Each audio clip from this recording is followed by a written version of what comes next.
भेजते हैं। अगर आपके अंदर छल कपट द्वेष नहीं होगा, ईर्ष्या नहीं होगी, भगवान को भावना से भक्ति से आप लोग भजिएगा तो भगवान उपस्थित रहते हैं।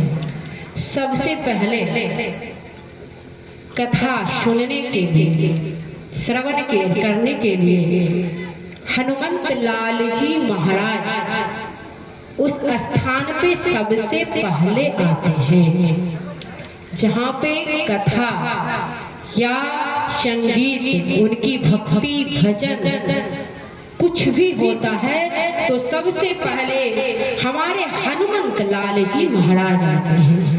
तो इसीलिए कहते हैं कि जहाँ पे कथा हो वहाँ पे धरती इतना साफ रखना चाहिए कि भगवान आए तो कहे कि हमारे भक्त लोग, हमारी माताएं, हमारी बहनें जो भी हैं, हमारे आने से पहले इतना आसन पवित्र करके रखें, तो इनको तो कुछ देना बनता है, कुछ देकर ही जाए।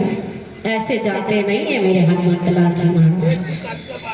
भगवान राम जी कहते हैं कि हमें अगर पाना है, अगर हमें पाना है तो मेरे हनुमंत को प्रसन्न करो, तो मैं खुद ही आ जाऊंगा। हनुमंत लाल जी जहाँ आते हैं वहाँ राम जी को आना ही है, वो कहीं जाने वाले ही नहीं।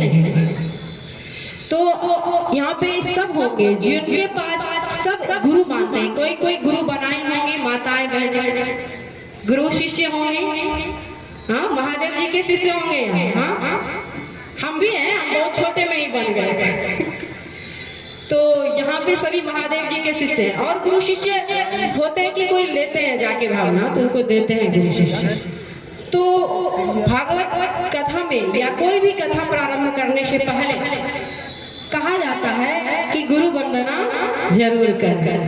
अगर गुरु की कृपा होगी तो आपको कहीं भी कठिनाई नहीं होगी।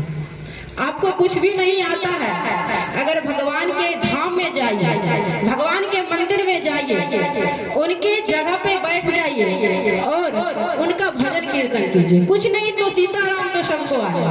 हाँ, सीताराम ही जपिए, भोलेनाथ का नाम है। तो आप लोग जो जिस भावना से जैसे गाते हैं वैसे भगवान के मंदिर में जाइए, वैसे ही गाइए।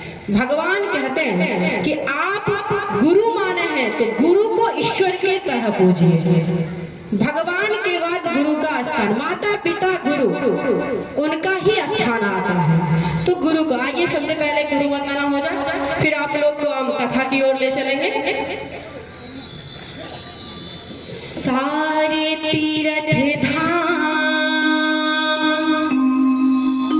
आपके चरणों में,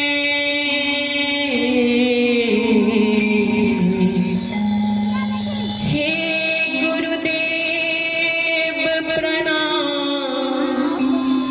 आपके चरणों में। सभी अपने अपने गुरु के लिए गाएंगे, सब कोई गाएंगे साथ में। सारे तीर्थ धाम आपके चरणों में, हे गुरुदेव प्रणाम आपके चरणों में, चरणों में।